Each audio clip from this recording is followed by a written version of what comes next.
mikä tää Levels-tapahtuma on oikein? Levels on pelitapahtuma, missä pääsee kokeilemaan erilaisia pelejä ja pelimoodeja, mitä kaikkea pelaamisesta vaan löytyy. Ja turnauksia on. Ja työpajoja ja luentoja, ja tää sopii tosissaan ihan kaiken ikäisille ja kaiken tasoisille pelaajille. Joo, okei. Eli ei tarvi olla mitään jäätävää taustaa jossain Duck Huntissa. ei tarvii. Ehkä sitten johonkin turnaukseen, että eilenkin oli tossa hyvä tasoinen turnaus, että kyllä piti aika hyvin ampua. Voitti siinä, mutta muuten kokeilemiseen niin ei tarvii kyllä mitään. Ja kaikilla osastoilla on ihmisiä, jotka osaa auttaa neuvomassa. Joo. Mikä teidän mielestä on ollut parasta nyt tämän vuoden Levelsessä? Se ehdottomasti, että on päässyt tapaamaan kaikkia näitä vierailijoita ja juttelemaan niiden kanssa ja kyselemään niiden omista pelihistoriasta ja kokemuksista ja siitä, että mitä ne on täällä tykännyt tehdä, mikä on ollut parasta ja mitä voi kehittää. Tuo on kyllä ihan mahtavaa tuo retrohuone, että siellä päästä kokeilemaan näitä vanhoja pelejä.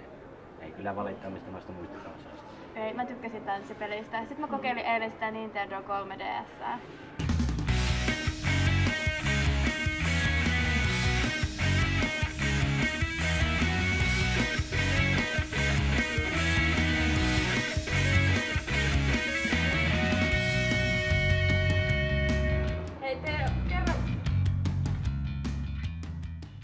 Minun ensimmäinen konsoli. Mä sain tätä joskus 6-7-vuotiaana. Mä olin toivonut sellaista Nintendoa, mutta 8-bittistä, mistä äiti oli se, ties, nyt meillä on semmonen. Mä otin sen paketin ja mä itkin, kun se oli sellainen joku muovinen. Semmonen muovinen, missä oli punaisia palloja. Mä sanoin, ei tää on Nintendo, mut se olikin se japanilainen versio siitä.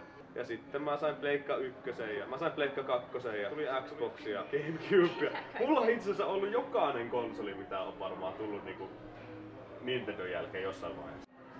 Voitko se kertoa vähän noista partnereista ja sponsoreista, mitä kaikkea täällä löytyy? Voin kertoa. Elikkä siis täällä löytyy fantasiapelit löytyy, ne on ollut monta vuotta mukana. Hasbro taktiikilta lautapelejä tulee, sitten uusia tuttavuuksia on toi Bar Lounge, mikä järkkää nyt tälläkin hetkellä tuolla Gran Turismo-turnausta ja eilen järkkäsi se NR-turnauksen. Ja sitten on maahinkaiset tuttuun tapaan täällä löytyy Pofferotifajaa pitämässä ja tanssipelaat tanssilaitteita.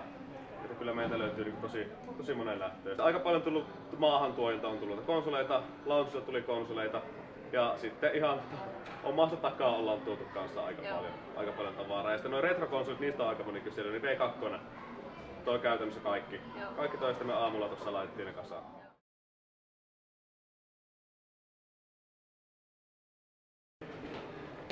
Ensi vuonna uudestaan! Yeah, Levels!